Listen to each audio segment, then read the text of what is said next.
So listen, let's talk about where we are back in Insanity Land. After you have won the title and had the whole triple cage with an actor, and you're the champ, and you lose it to a guy with one arm and street clothes, but then he died. So we had a funeral, and then you wrestled another number one contender, and you win it. So the belt's back with you. So you're like, "Phew, God, we got all that behind us."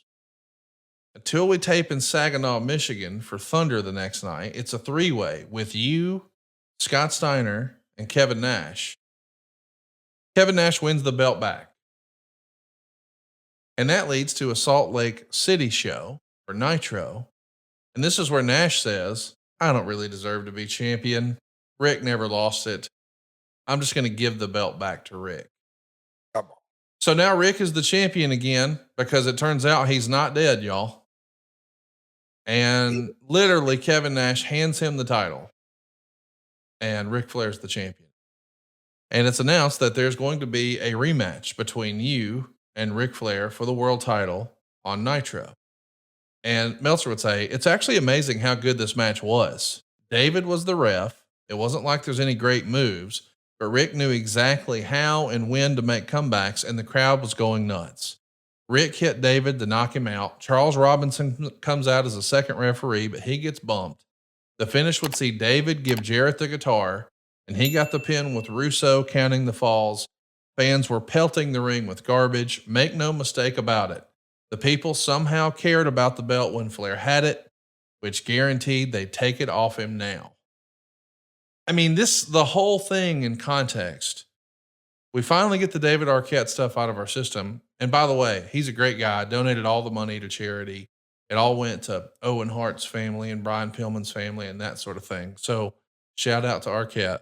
But we've got that creative that was heavily criticized behind us.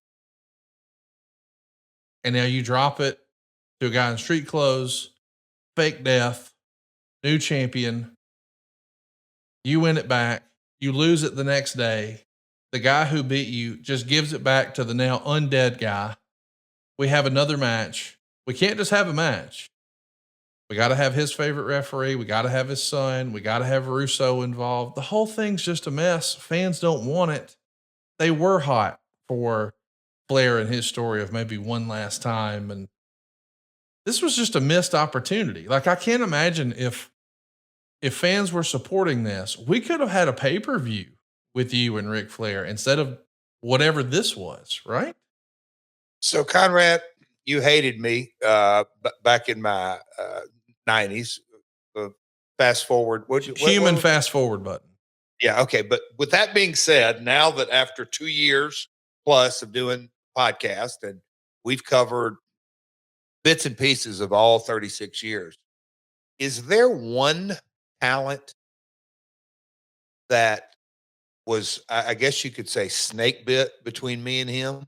You look at the Horseman circumstances, that never really came to fruition with a good payoff.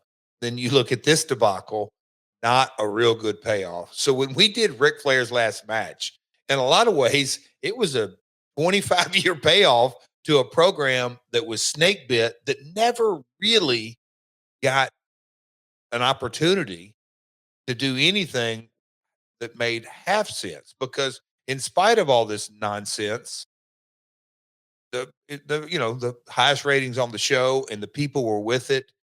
Like you just said, imagine if we had done a story, just one pay-per-view match that would have built with just half logic. What a mess. But yeah, it was. Is there a guy that I've worked with over my whole career that stutter started and was such a mess like this? I can't think that there is. I'm wondering, because just to give everybody context, because we want to think like, hey, this is just a temporary thing. It's only going to be a mess like this for a little while. As a reminder, this is June of 2000. What happens in July of 2000? Conrad, my stomach, I was sitting there just a second ago. It's still hurting from me laughing. I apologize. But Yeah, I mean, hey, it's the old Robert Fuller, Jarrett. Jerry, the good news about this house out here is it can't get no worse. Robert, what'd you say last week? Well, Jerry, it can get worse, pal. Stick around. Bash at the Beach 2000 with the Hulk Hogan walkout. That's still on deck a month later. I mean, we've got lots of good stuff to come in the rest. You're going to work with Shane Douglas the next night on Thunder. And what's interesting about that is he's a heel and you're a heel. Heel versus heel. I know you're sort of a purist, if you will. You're sort of old school and classic in that regard. It does feel like it to me. Again, I'm not a wrestler. It does feel like it's got to be much easier.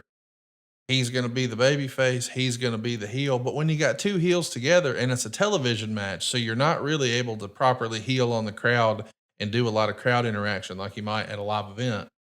Is that more challenging, heel versus heel on TV? For sure, because Shane, and I don't recall the exact conversation, but I know enough, know him, and he knows me well enough to know neither one of us wanted to turn babyface for the night just for the match. There's no upside in it, and that's something that you just kind of referred to as, I think you said, traditionalists. And I can see where you're going with that. I think the mindset, and this was taught to me in that, and I think, boy, when you watch as much wrestling as I do, or you do, or in me being an active wrestler, it's a lot of times. This is what I've noticed. I'll say this: I was taught, and then at a day one, when you sit down to figure out, all right, you're booked against opponent B, whatever it may be. All right, what's the story we're going to tell? It's a 2-minute story, 5-minute story, 7-minute story. How long are we supposed to wrestle? Then you kind of back yourself in to the finish by what's the story we're telling. And they told us this night, go out and have this heel match. I do remember this. And it's just like, for what, guys? This is going nowhere. Shane don't want to be a babyface. I don't want to be a babyface. Neither one of them. It doesn't help us at all. So why are we having this match? Just to see who can win? Okay, let's go try that. But it sure is going to be kind of non-compelling television. Hey, it's Conrad Thompson here to tell you a little more about what AdFreeShows.com is all about. Get early, ad-free access to more than a dozen of your favorite wrestling podcasts every single week, starting at just $9. That's less than 20 cents an episode each month. And yes, you can listen to them all directly through Apple Podcasts or your regular podcast apps. How easy is that?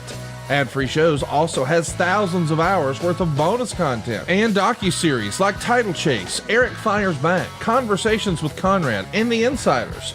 Plus new series like The Book with David Crockett, Monday Mailbags with Mike Chioda and Nick Patrick, and a whole lot more. And you want to talk about early? You can't get any earlier than listening to the shows live. You can be a part of the live studio audience as we record the podcast. Plus, ride shotgun alongside your favorite childhood heroes for live watch-alongs, Q&As, and other interactive experiences every single month.